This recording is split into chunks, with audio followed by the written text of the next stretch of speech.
Prime had a press conference today, named Kaidon Salter QB1. I guess my opinion, I don't know how much it carries, but yeah, it was never really debated. I think we kind of already knew who was starting.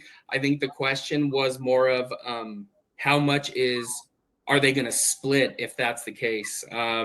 What Prime did say, two guys capable of getting the job done. K Salt is going to start. You guys knew that kid has a ton of experience, dual threat, can throw the heck out of the ball as well. He's the guy at this point. We're praying and we're hoping that we see Juju throughout the game as well. We would like to get him some reps as well, but the game predicates that. Jack, were you there today? I'm assuming you were. I was. How was it? When they start talking about that, what is your feel around that? Yeah, I mean, personally, I thought they were going to keep it a secret till Friday, but I just tweeted something about that. Like I was proven wrong, like immediately that they were going to keep it a secret till Friday. Yeah. But I think, the advantage that CU has there is Georgia Tech has to prepare for both Juju and Kaidon, which will be, pretty difficult because they're both, two very different quarterbacks. That's why I think Coach Prime also mentioned that, he'd like to get Juju some reps just to keep that, in the back of Georgia Tech's mind. But yeah, obviously expected Kaidon to start. No shocker there. And yeah, excited to see what he does on Friday. Yeah, absolutely. Us as well. I think the different element that Julian Lewis brings is massive right now, right? Like compared to what we've been used to. And again, I'm a huge Shedeur Sanders fan. That is my guy. I've been talking about even buying a Browns jersey, which I never thought I would ever contemplate, right? So, but it's just this different element that is brought to the game that Kaidon Salter brings that teams have to prepare for. It almost feels like it's going to be a whole different offense we're about to see, right? Yes. Yeah, it's that dual threat element, and excited to see how the run game gets going as well. I think they'll rely on that at least early, see how the game goes out. Obviously getting a lead early will be critical just for everyone's confidence. And excited to see what happens. Absolutely. And then on Julian Lewis, Coach Prime did say he knows where he stands and he knows what the future beholds for him. And again, it also sounds like that they both know kind of what they're going into, right? So you bring Julian Lewis in, he comes in and he does right. He gets in the swing. It's two different things you have to prepare for. So, and again, Julian Lewis, the thing I keep reiterating is this kid should be going into his senior year of high school. And we are talking about him starting a college football game, week 1, Folsom Field, prime time, right? Nationally televised game. We're talking about him getting on the field and, who else? A sold out game, like, someone just commented. This is prime time, right? And play on words, no pun intended for Dion, but it is this is a big moment for Julian. Yeah. We'll see how much he plays. I mean, it'll depend again.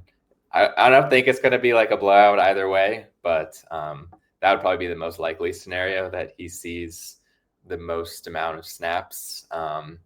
But yeah, again, it'll just depend. And I think he's ready for it.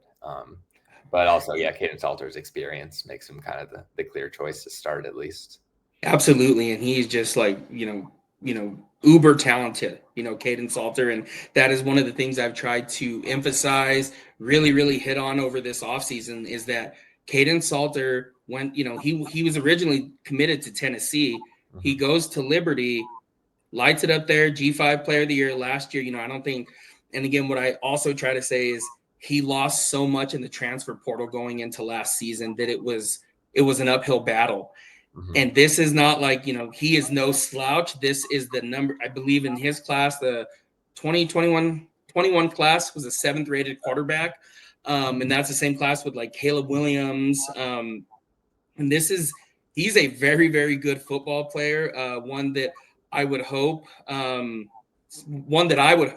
that people start to appreciate a little bit more as the outside media goes. Yeah. So, but love Julian Lewis's too. So that is, again, Jack, I'm not sure if with the intro, we talked about I'll be hosting a college football recruiting channel now for our network here, and Julian Lewis is one of the best. So in my 7-8 years of evaluating high school prospects, he is one that he's the best quarterback I've ever had the privilege to actually evaluate, where the footwork, the arm talent, just everything about him just pops off the tape. The awareness, you're going to hear me talk about it. I will be there on Friday in a Julian Lewis jersey. So just heads up, everybody. But the sky's the limit for that kid. Yes. On to some more. Some more. I don't know if it's sad news or what we want to call it, but Ralphie the Sixth has been retired. Embry, right? It was Embry, right? Ember. I think I'm thinking of Mark Embry. Yeah, that's what I'm thinking of. So, so it sounds like Ralphie the Seventh has been identified, but no timetable for when she will make appearances. What I am, I joked about this earlier in way back, and I said, we went to the games. I'm a season ticket holder, so my wife and we started, and I think in 2014. Then we had a kid in 2017, and it didn't seem like very responsible parenting to go take a kid to the Colorado. He was born in August, right? I don't know if that would have been fun to take him to Mile High or not to go to the CU-CSU game. So we pulled back. Yeah, right. Like, I don't want to get my wife always says, the other moms, they do some mom shaming, so she didn't want to be mom shamed. So yeah, so we got rid of him, but in 2016 we were there. We were Pac-12 South champions with Cepho, all of those guys. It was absolutely fantastic season. Rushed the field the last game against Utah, so it was.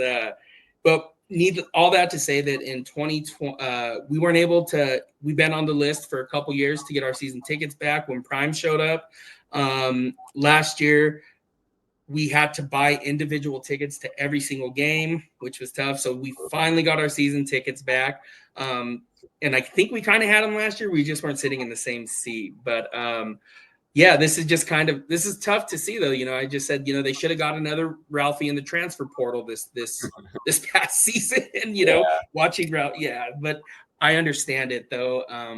It seemed like it was. Yeah. It's right. You would think, right, Jack, as hard as they hit the transfer portal, they would be able to pick up another Ralphie, you would think, right? I guess. Yeah. I mean, I'm not even sure the whole process of that. I think like Ralphie 6 was found. She was like in like Nebraska or something, I believe. I think that's what the release said. Okay. Yeah. I mean, you just don't, I mean, it's a wild animal. It's hard to know, like, how they're going to behave in front of 50,000 people. And yeah, but they maybe struck out a little bit with everybody. Yeah, there's like no way of knowing. I mean, no, absolutely not. I mean, it is. They said they don't know when she'll make her first appearance, but hopefully all is well. I've seen some people. They all have their own opinion on it, right? On X, social media, negative. Most of it's negative, right? But again, it's a wild animal. You're never gonna.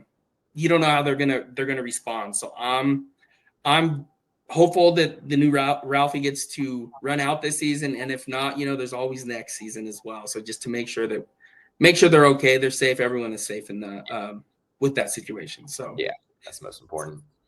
Absolutely. So let's dive in. One of the things that we do is buffs in the league.